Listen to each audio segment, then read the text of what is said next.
बाबा साहब का अपमान नहीं सहेगा, नहीं सहेगा, नहीं सहेगा। अरे बाबा साहब का अपमान नहीं सहेगा, नहीं सहेंगे, नहीं सहेंगे। अरे अमित शाह भाड़ खाओ, भाड़ खाओ, भाड़ खाओ। अरे अमित शाह भाड़ खाओ, भाड़ खाओ, भाड़ खाओ। अमित शाह डॉक्टर बाबासाहेब आंबेडकर यांच्याविषयी अपमानकारक वक्तव्य भारताचे गृहमंत्री अमित शाह यांनी लोकसभेमध्ये केलं होतं।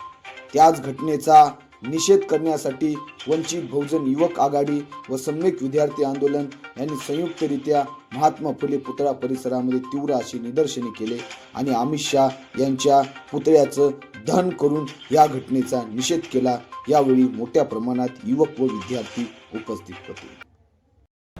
भारताचे गृहमंत्री अमित शाह यांनी संसदेमध्ये डॉक्टर बाबासाहेब आंबेडकर यांचा जो काही अपमान केला होता त्या अपमानाच्या निषेधार्थ वंचित बहुजन युवक आघाडी व सम्यक विद्यार्थी आंदोलन यांच्या संयुक्त विद्यमानाने अमित शाह यांच्या पुतळ्याचं दहन ITI महात्मा फुले पुतळा येथे करण्यात आलेलं आहे।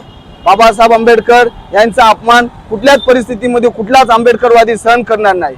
यापुढून जर बाबासाहेब आंबेडकरांचा अपमान करण्याचं कोणी काम केलं तर आम्ही त्याची गय करणार नाही। मग तो देशाचा प्रधानमंत्री असो की तो देशाचा गृहमंत्री असो त्याला आम्ही सोडणार नाही। अमित शाहने लवकरात लवकर डॉक्टर बाबासाहेब आंबेडकरांची माफी मागावी आणि आपल्या नैतिकतेचा भान ठेवून त्यांनी राजीनामा द्यावा। जर त्यांनी बाबासाहेब आंबेडकरांची माफी नाही मागली तर मग BJPला नरेंद्र मोदीच्या सरकारला हे खूप मागात पडणार आहे। जय भीम, जय भारत।